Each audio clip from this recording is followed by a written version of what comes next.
আসসালামু আলাইকুম, welcome to Ibrahim academy. আজকে আলোচনা করব একাদশ দ্বাদশ শ্রেণীর আইসিটি বইয়ের তৃতীয় অধ্যায় সংখ্যা পদ্ধতি ও ডিজিটাল ডিভাইস। এখান থেকে 20 মার্ক পাবে ইনশাআল্লাহ। সংখ্যা পদ্ধতি থেকে 10 মার্ক, ডিজিটাল ডিভাইস থেকে 10 মার্ক পাবে। তার জন্য কি করতে হবে? হার্ডওয়ার্কিং পরিশ্রম করতে হবে এবং আমার সাথে থাকতে হবে। আমার ইউটিউব চ্যানেল এবং যে ফেসবুক থেকে দুটি জায়গায় দেখতে পাবে। চলো শুরু করা যাক। তার ধারাবাহিকতায় আজকে আমরা আলোচনা করব যে দশমিক থেকে বাইনারিতে প্রকাশ করো। দশমিক থেকে বাইনারিতে প্রকাশ করো। আমরা একটা সংখ্যা নিয়েছি 25 দশমিককে বাইনারি সংখ্যা রূপান্তর করো। এটা আমরা এভাবে লিখতে পারি যে 25 দশমিক বাইনারি।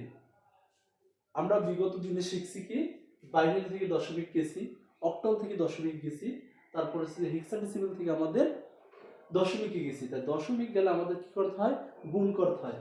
আজকে আমরা জানবো দশমিক থেকে বাইনারিতে গেলে ভাগ, দশমিক থেকে অক্টালে গেলে ভাগ, তারপর হেক্সাডেসিমাল থেকে দশমিক থেকে হেক্সাডেসিমালে গেলে কি হবে?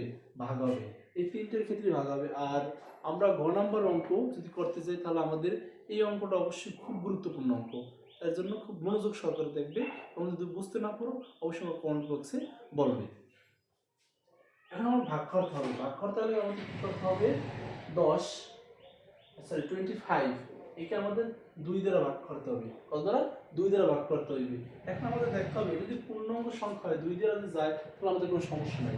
যেরকম আমাদের এখানে 5 5 25, 2 দিয়ে ভাগ দিতে 25 এর, তাহলে 12 দ্বিগুণে 24 হয়।